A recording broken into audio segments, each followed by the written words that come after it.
बिस्मिल्लाहिर्रहमानिर्रहीम। आज हम क्लास 10 का चैप्टर नंबर 4 शुरू करते हैं जो कि पार्शियल फ्रैक्शन है। तो हम पहले जानते हैं कि पार्शियल फ्रैक्शन क्या होता है। पार्शियल का मतलब है जुज़ करना या तोड़ना, और फ्रैक्शन जो है वो बटा को कहते हैं, the quotient of two number या टू एक्सप्रेशन। तो बटा तोड़ना, इस प्रोसेस को हम पार्शियल फ्रैक्शन कहते हैं। मसलन 3/4 एक फ्रैक्शन है, इसको हम कैसे पार्शियल कर सकते हैं या तोड़ सकते हैं। मसलन हम लिखते हैं 1/2 + 1/4। ये देखिए, इन दोनों का वापस एलसीएम लेने से क्या आता है, ये 2 से तकसीम होगा तो 2 to 1 के साथ, और फिर ये 1 आ जाता है वापस 3/4। अब इस प्रोसेस को एक सिंगल फ्रैक्शन है 2 या 3 फ्रैक्शन में तोड़ना, इस तरह के हम इसे वापस ऐड करें या सब्ट्रैक्ट करें, यानी एलसीएम लेने के बाद हमें वापस ये फ्रैक्शन मिल जाए, तो इस तोड़ने के प्रोसेस को हम पार्शियल कहते हैं, पार्शियल फ्रैक्शन कहते हैं। अब हम आते हैं, सबसे पहले फ्रैक्शन को डिफाइन करते हैं कि फ्रैक्शन क्या होती है। फ्रैक्शन जो है the quotient of two numbers or two algebraic expression या two algebraic polynomials p of x and q of x। ये हमारे पास दो एक्सप्रेशन है, तो इसे हम फ्रैक्शन कैसे हासिल कर सकते हैं, इन दोनों को डिवाइड करने से।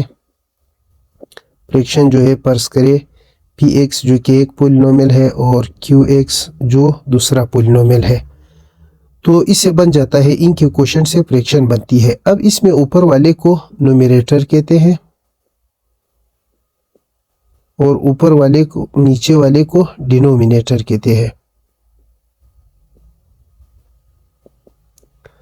याद रखना, हमने यहाँ पर पॉलिनोमियल की बात की है। पॉलिनोमियल क्या होते हैं, वो अलजेब्रिक एक्सप्रेशन जिसमें वेरिएबल की डिग्री पॉजिटिव इंटीजर होती है। मसलन एक पॉलिनोमियल में लिखूंगा 3x² - 2x + 1। अब यहाँ आप देख सकते हैं, जो वेरिएबल है इसकी जो पावर होगी वो पॉजिटिव इंटीजर होगी। ये ना फ्रैक्शन होना चाहिए इस पावर को, यानी इस तरह के x का पावर 1/2 हो, या इसका कोई नेगेटिव पावर हो जैसे कि -2, तो ये फिर पॉलिनोमियल नहीं होगा।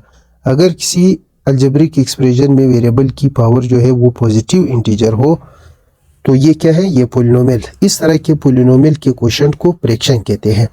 अब इस फ्रैक्शन के हमारे पास दो किस्में होती हैं, एक होती है प्रॉपर फ्रैक्शन और दूसरा जो है वो इम्प्रॉपर होती है। नंबर्स में तो हम आसानी से जज कर सकते हैं, अगर नोमरेटर छोटा है डिनोमिनेटर बड़ा है, जिस तरह के 1/2, तो ये प्रॉपर फ्रैक्शन है। और इम्प्रॉपर नंबर में कैसे हम जान सकते हैं, ऊपर वाला बड़ा हो नीचे वाला छोटा हो, तो ये क्या है, इम्प्रॉपर। अब पॉलिनोमियल्स में हमें इस तरह के फ्रैक्शन में हमें कैसे पता चलेगा, तो देखिए ये है फर्ज करें x + 1 और यहाँ पर है x² - 2x + 3। यहाँ पर जो नोमरेटर में पॉलिनोमियल है इसकी डिग्री डिनोमिनेटर वाले पॉलिनोमियल से कम होनी चाहिए, तो इस तरह के फ्रैक्शन फिर क्या होंगे, प्रॉपर। अगर यूँ हुआ कि ऊपर वाले पॉलिनोमियल की डिग्री या नीचे वाले पॉलिनोमियल की जो डिग्री है वो बराबर हो गई, या फिर ऊपर वाले पॉलिनोमियल की जो डिग्री है वो नीचे वाले से ज़्यादा हो गई, मसलन यहाँ पर x² - 3x + 2 है ना। अब इस ऊपर वाले पॉलिनोमियल की जो डिग्री है वो नीचे वाले से बड़ी है, तो इस तरह के फ्रैक्शन जो है ये इम्प्रॉपर फ्रैक्शन है। इसको फिर हमने कन्वर्ट करना है मिक्स में। तो ये एक लाजमी बात है कि किसी भी फ्रैक्शन को पार्शियल करने के लिए सबसे पहले इसे प्रॉपर होना चाहिए, फिर हम इसके बाद मज़ीद जा सकते हैं। अगर वो इम्प्रॉपर है तो पहले मिक्स में चेंज करेंगे, जैसे कि ये है 5 को हम 2 से डिवाइड करेंगे तो ये आ जाता है, इसको हम सही में लाते हैं और ये जो नीचे वाला रिमाइंडर है इसे ऊपर, और ये जो है ये इधर नीचे लाते हैं, तो ये 2 + 1/2 भी आप लिख सकते हैं, 2 + 1/2। तो ये देखिए इसमें एक प्रॉपर फ्रैक्शन आ गई, इसको फिर हम तोड़ेंगे। इसे भी इसी तरीके से क्या कर सकते हैं, मिक्स फ्रैक्शन में चेंज कर सकते हैं। अब पार्शियल फ्रैक्शन में हमारे पास 4 केसेस है। पहला केस क्या है? पहला केस ये है if the denominator contain, if the denominator of a fraction contain linear factor. मसलन इस तरह के पर्स करिए ये एक फ्रैक्शन है 1 यहाँ पर x प्लस a और यहाँ पर x प्लस b। तो ये देखिए ये लीनियर फैक्टर है। लीनियर फैक्टर का ये मतलब है इस तरह फैक्टर जिसमें वेरिएबल का पावर 1 हो, तो ये लीनियर फैक्टर है। अब हम इसको कैसे तोड़ सकते हैं? जितने भी फैक्टर है हम उतने ही फ्रैक्शन बनाएंगे। यहाँ पर 2 फैक्टर है, अब हर फैक्टर को अलग-अलग फ्रैक्शन के नीचे लिखेंगे x प्लस b। इसके ऊपर कांस्टेंट a और b लिखते हैं। अगर नीचे लीनियर फैक्टर है तो हम एक सादा सिंपल कांस्टेंट फ्रैक्शन के ऊपर लिखेंगे। केस 2 ये है। केस 2 में फिर क्या होगा? अगर किसी फ्रैक्शन के डिनोमिनेटर में लीनियर रिपीटिंग फैक्टर है, मसलन 1 यहाँ पर x प्लस 1 होल का स्क्वायर है और x प्लस 2, तो ये एक फ्रैक्शन है जिसके डिनोमिनेटर में लीनियर तो है और इसका होल स्क्वायर है, तो ये रिपीटिंग है। अब इसको कैसे तोड़ेंगे? यहाँ पर टोटल 3 फैक्टर्स है तो हम 3 फ्रैक्शन बनाएंगे। बना लिए। अब हर फ्रैक्शन के नीचे एक एक फैक्टर लिखेंगे। ये देखिए हमने x प्लस 1 होल पावर 1 लिखा, फिर इसके बाद x प्लस 1 होल का स्क्वायर लिखेंगे। अगर इसका पावर 3 है तो अगले फ्रैक्शन के नीचे हम x प्लस 1 होल क्यूब लिखते हैं। अब यहाँ पर एक दूसरा लीनियर फैक्टर है x प्लस 2, तो ये है हम लीनियर फैक्टर्स लिख लिए। अब हमेशा लीनियर फैक्टर्स के ऊपर एक सिंगल कांस्टेंट लिखते हैं a b c। फिर केस नंबर 3 है। केस 3 में क्या है? अगर किसी फ्रैक्शन के डिनोमिनेटर में क्वाड्रेटिक फैक्टर मौजूद है, मसलन 1 यहाँ पर पर्स करें x स्क्वायर प्लस 2 और यहाँ पर है x प्लस 1, तो लीनियर का तो सिंपल केस है, एक कांस्टेंट लिखा जाता है। यहाँ पर क्वाड्रेटिक फैक्टर भी है, तो देखिए टोटल 2 फैक्टर्स हैं। क्वाड्रेटिक का मतलब जिसमें x का पावर 2 हो, तो ये क्वाड्रेटिक है। और यहाँ पर है x प्लस 1। इस क्वाड्रेटिक का ऊपर वाला स्ट्रक्चर कैसे बनाएंगे? हम क्या करेंगे, यहाँ पर 2 टर्म्स लेंगे, एक वेरिएबल टर्म x और फिर दूसरा जो है कांस्टेंट टर्म। इस वेरिएबल टर्म को हम एक कांस्टेंट से मल्टीप्लाई करते हैं, फिर इसमें एक सिंगल कांस्टेंट जमा करते हैं, तो ये क्वाड्रेटिक का स्ट्रक्चर है। ये लीनियर है तो लीनियर के ऊपर सिंगल कांस्टेंट लिखते हैं। फिर इसी तरह केस नंबर 4 है। केस नंबर 4 में फिर हम क्या करते हैं? अगर डिनोमिनेटर में क्वाड्रेटिक रिपीटिंग फैक्टर हो, मसलन यहाँ पर है x स्क्वायर प्लस 2 होल का स्क्वायर या होल क्यूब जितने भी है, तो यहाँ पर 2 क्वाड्रेटिक फैक्टर्स हैं।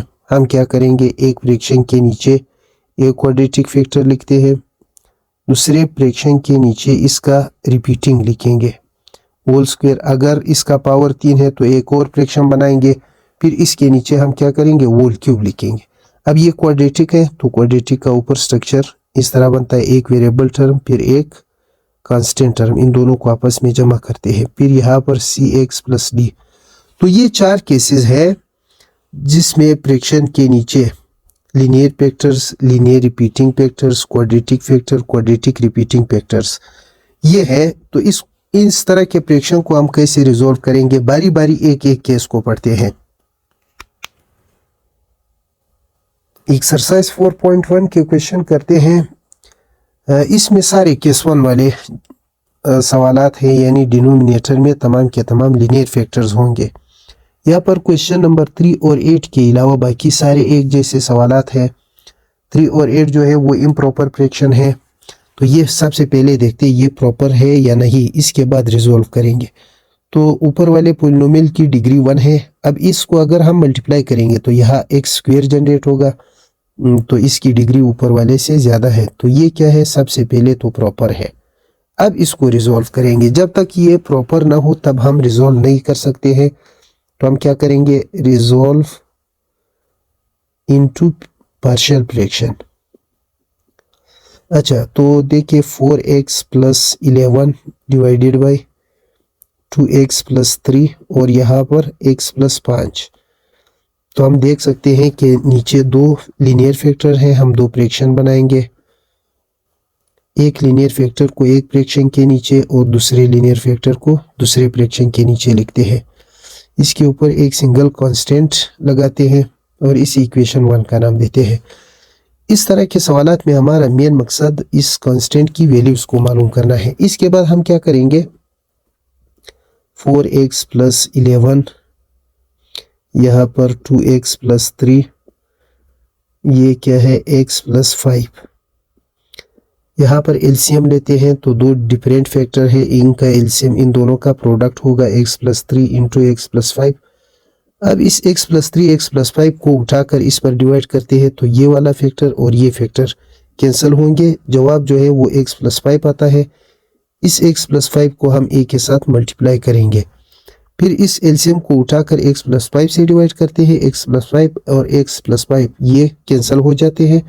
2x प्लस 3, ये 2x प्लस 3 उठाकर b के साथ मल्टीप्लाई करते हैं। अब हम क्या करेंगे, ये जो एलसीएम के नीचे है ये इधर तकसीम होता है, इधर आकर ज़रब होगा तो ये दोनों कैंसिल हो जाते हैं, या ये इधर तकसीम होता है, इधर आकर ज़रब होगा तो ये इसके साथ कैंसिल हो जाता है। या फिर हम सादा लिखेंगे, मल्टीप्लाई बोथ साइड्स बाय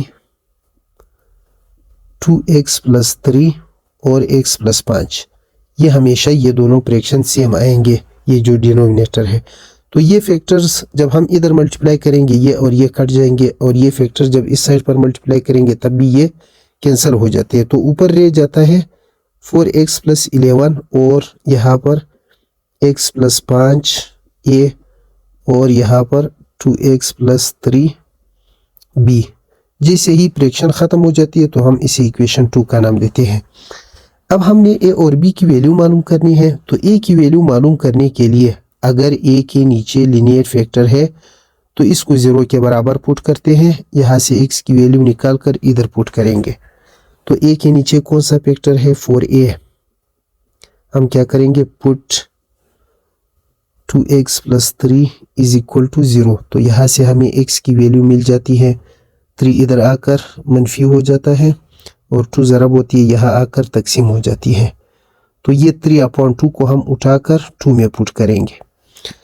तो ये देखिए, ये 4 यहाँ पर माइनस 3/2 और ये प्लस 11 और यहाँ पर माइनस 3/2 प्लस 5।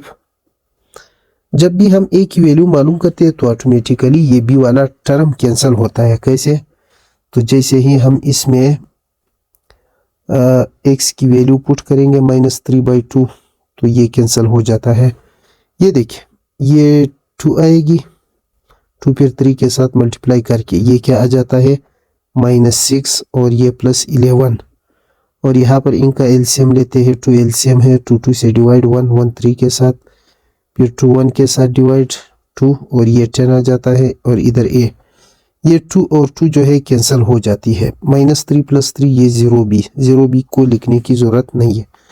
ये आ जाता है 5 और ये आ जाता है 7/2 a इसके साथ, फिर a इधर, ये 2 इधर आकर मल्टीप्लाई हो जाती है 10 और 7 आकर इधर डिवाइड हो जाता है। तो a का जो वैल्यू हमें मिला वो क्या है, 10/7। इसी तरह हम क्या करेंगे, b की वैल्यू मालूम करेंगे। तो b के नीचे कौन सा फैक्टर है, वो है x प्लस 5। हम क्या करेंगे, put x plus 5 is equal to 0। यहाँ से हमें x की वैल्यू जो है -5 मिलेगी, इसको हम इक्वेशन 2 में पुट करते हैं। तो अब ऑटोमेटिक a वाला जो टर्म है वो क्या हो जाता है, कैंसिल। ये देखिए, ये है 4, ये -5 प्लस 11, ये है -5x की जगह और ये प्लस 5a, और यहाँ पर क्या है 2 इंटू -5 प्लस 3 इंटू b। ये -20 प्लस 11 और ये 0a को लिखने की ज़रूरत नहीं है। और ये आ जाता है -10 से 3 निकालते हैं तो -7b। अच्छा, ये क्या है, ये -9 आ जाता है और ये -7b, -7 आकर इधर -9 के नीचे डिवाइड होगा तो b की वैल्यू जो है वो +9/7। अब हमने निकाल ली a और b की वैल्यू। हम लिखेंगे put A B in 1। A B की वैल्यू हम इक्वेशन 1 में पुट करेंगे। तो ये है 4x plus 11 divided by 2x plus 3 और यहाँ पर x प्लस 5। यहाँ पर a की वैल्यू जो है वो 10/7 और b इसके नीचे 2x प्लस 3 है और यहाँ पर 9/7 और यहाँ पर x प्लस 5। ये जो 7 है ये किधर जाएगा, ये इधर आकर इस नीचे वाले फैक्टर के साथ ज़रब हो जाता है। 7 इंटू 2x प्लस 3 और यहाँ पर 9/7 इंटू x प्लस 5। ये कैसे आया इधर, तो हम देख लेते हैं। 9/7 और यहाँ पर 2x या x प्लस 5 वाला जो है ना, तो हम क्या कर सकते हैं, इसको 9/7 तकसीम में x प्लस 5 भी लिख सकते हैं। फिर ये 9/7 इसी तरह ये जो फैक्टर है ये नीचे आकर तकसीम हो जाता है, तो इसे हमें मिल जाता है 9 इंटू 7x प्लस 5। ये हमेशा जब इधर फ्रैक्शन में फ्रैक्शन हो तो हम इस फ्रैक्शन के नीचे वाले नंबर को उठाकर इधर मल्टीप्लाई करेंगे। ये पहले सवाल को हमने दो पार्ट्स में स्प्लिट कर दिया। अब अगर वापस हम इनका एलसीएम लेंगे तो हमें ये मिल जाएगी।